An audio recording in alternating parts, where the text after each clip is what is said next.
Hey everybody, so this is going to be a very different video than the kind of videos that I normally do. Not even really that different because I've done reviews before many times. If you've looked at, I have a whole playlist of them somewhere. But just in that, I'm on vacation, but I really wanted to talk about this.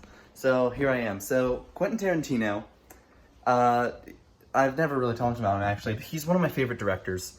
I've loved all but one of his films pretty much, and I just think he's really good at what he does.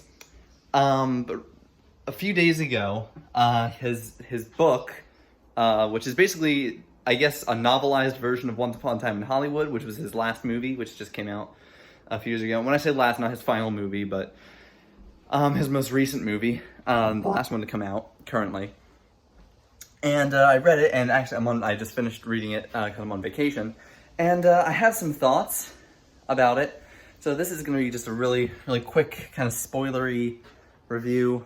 So yeah, obviously there are going to be spoilers, so if you haven't seen the movie or haven't if you haven't watched the movie or read the book, don't watch this video, or pause it and watch it after you've watched the movie. If you've watched the movie but haven't read the book, you can still watch this, I would think. There's nothing really too bad, too different. But I think, just general thoughts, I think the movie is a lot better. And honestly, in my opinion, Once Upon a Time in Hollywood is pretty low tier Tarantino. It's still an 8 out of 10 movie. It's still really good.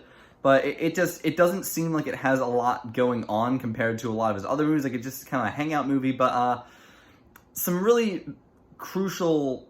The big takeaway from this book is that Tarantino is a lot better as a screenwriter than as just a writer in general, just as a novelist. He's not great because he keeps doing this thing, and it's really, really annoying, where I get really invested in the story and what's going on, and then he breaks to like talk about what the movie is or the actor or whatever. Like, for example, there's the famous Bruce Lee scene where Cliff, played by Brad Pitt, fights Bruce Lee, and in the book, that scene happens.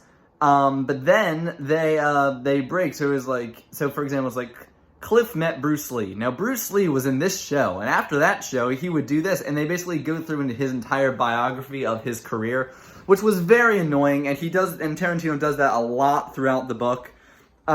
He also does this really annoying thing. So obviously everybody knows the ending of what happens at the end of Once Upon a Time in Hollywood, where it basically kind of flips the whole Sharon Tate murder thing on its head. And it's a really good ending. It's the best part of the movie. But in the book, and this really pissed me off. Sorry, but in the book, not only is that not the ending of the book, that scene is still there. Not only is it not the end of the book, but he puts it in the middle, and it's kind of as like a nonchalant little like, oh yeah, by the way, this happened. Like, no. Like, just really in the middle, like, oh, Rick's career got really good again because of the time that he fought back some hippies who broke into his house with a flamethrower. And it's such a crucial scene in the movie. It's the grand finale, and in the book, he just kind of sticks in kind of as an afterthought. And I did not like that one bit. What else can I say about the movie? He spends about half the book, and it is half the book, like the whole second half of the book, basically focusing on the parts where Rick is is basically revitalizing his career. They spend like 4 or 5 chapters basically just of his conversation with the little girl on the show.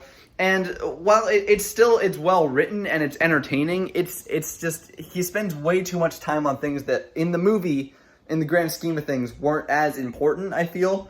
Also, Sharon Tate was basically completely pointless in this book, it feels like, because of the fact that they basically changed the entire ending, which, again, you'll see if you read it. And I was not really a fan of that at all.